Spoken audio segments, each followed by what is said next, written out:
Appeal to the audience's needs and emotions using stories, anecdotes, and quotes to add drama. Avoid using notes. Time is 5 to 7 minutes. This evening, Avery's speech will be along the same lines. And the title, as you've heard, has been corrected to say, "You Never Asked." Edward Goldblatt.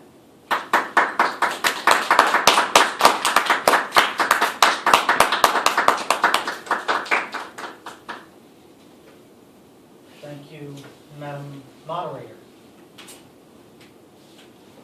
How many of you have ever caught me in one-on-one conversation? How many of you are aware that that whole talk, I was squirming to get away from you?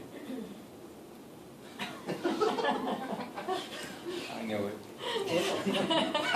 Well, the reason why I am comfortable speaking in front of a room of 15, 50, 500, 5,000, or 500,000, it doesn't matter to me, is because of that little red line there. If I'd had one of those felt barriers, it would be perfect, or caution tape, because the initial title of this speech was too much of a giveaway. If you have any stage experience, you know what the fourth wall is. You know that a stage has 3 walls, back, and left and right. The fourth wall is between yourself and the audience.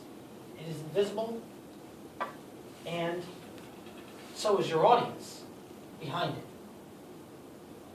That's how I interact with all of you. The change in title tonight came about because discussing notes earlier with my mother, she started grilling me about how I do certain things. And not only that, essentially I'm ignoring all of you right now, but that I do make eye contact, supposedly. I don't. I'm not actually looking at any one of you specifically, even if you think I am. I'm counting spaces. It's the space between desks, because we sit in regular formations. If we were in an audience, it would be closer to this. If we were more in an amphitheater, I would be doing more of this. That's all. I examine my room, and I count spaces. That's how I do things visually. I have never had a fear of public speaking.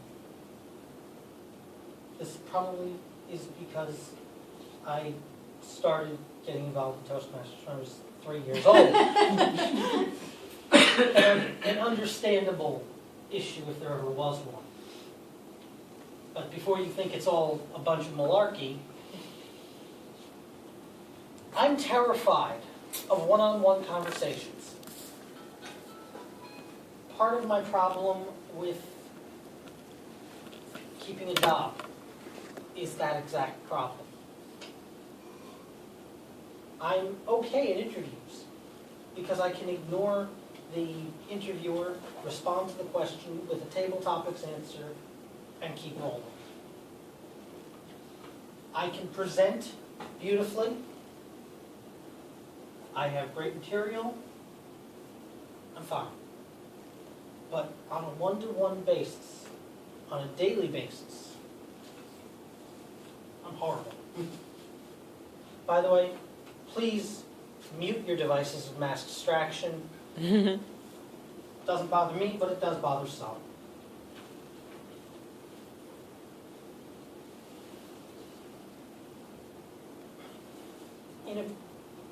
To encapsulate it as best I can,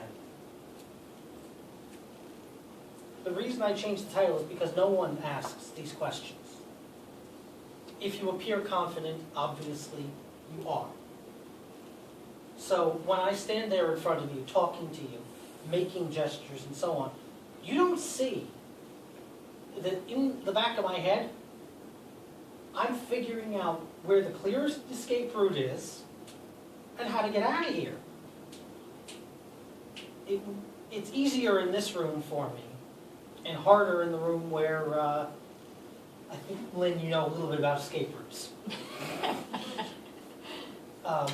She used to sit right next to the door. Very convenient. Since then, it stopped being an escape room and started being the first one to greet the guests. And that was a great change. But that's growth. That's not fear. That's not the same as what I feel. When I look at an audience, I see with a mass, an amorphous, amoebic, protoplasmic mass. Yes, you all are individuals, and that's fine and dandy and wonderful, but I don't have to focus on you that way. I record pieces of my speech in my head, what I call set pieces. I don't bother with notes because I'm just playing back a recording. I'm not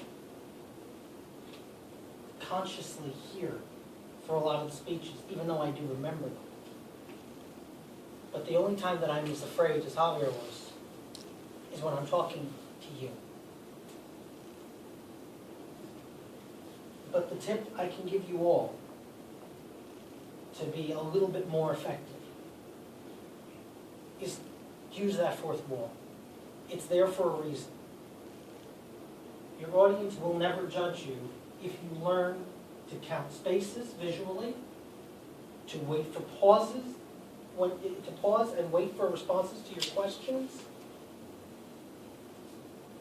and generally to present as best you can, as often as you can. But you never knew I was nervous because you never asked. Round, pound, round.